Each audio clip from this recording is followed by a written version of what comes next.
5 gram of NaOH was dissolved in deionized water, ठीक है, to prepare 450 ml stock solution. अच्छा ठीक है, इसका मतलब यहां से अगर तुम मोलैरिटी निकालना चाहो तो बहुत आसानी से निकाल सकते हो भाई। देखो number of moles of solute यानी ऊपर 5, नीचे उसका टोटल मॉलिक्यूलर मास, तो यहां से क्या आएगा, number of moles of solute आ जाएगा।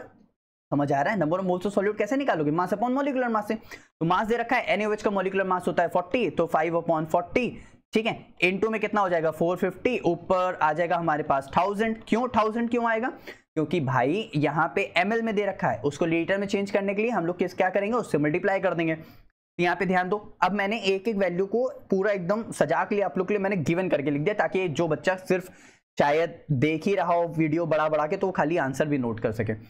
What volume in ml to, अच्छा ये इतना लीटर दे रखा हुआ है, उसकी इतनी मोलैरिटी दे रखी हुई है।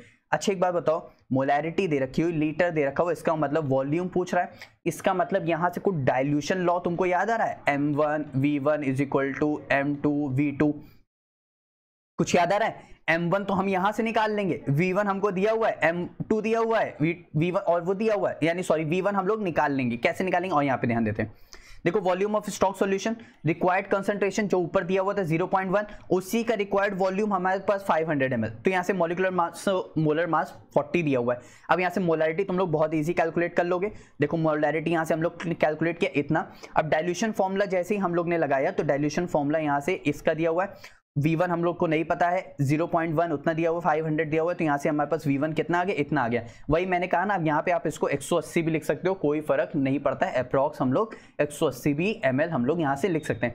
या इसका मतलब यहाँ से आप लोग को समझ आया ना पक्का? तो मोलैरिटी और एक डाइल्यूशन का फॉर्मूला जो कि बहुत ज्यादा इंपॉर्टेंट था। अब आप लोग शायद कुछ समझ रहे होंगे कि क्वेश्चन कभी भी वो नॉर्मल बस ऐसी मोलैरिटी ऐसी नॉर्मेलिटी नहीं देगा, उससे थोड़ा सा लेवल अप करके जरूर देगा, तो आप लोग को थोड़ी सी प्रैक्टिस भी अच्छे से करते रहनी है। तो यहां से क्या होगा, हमारे पास आंसर आ जाएगा 179.86, यानी 180 हम लोग लिख सकते हैं।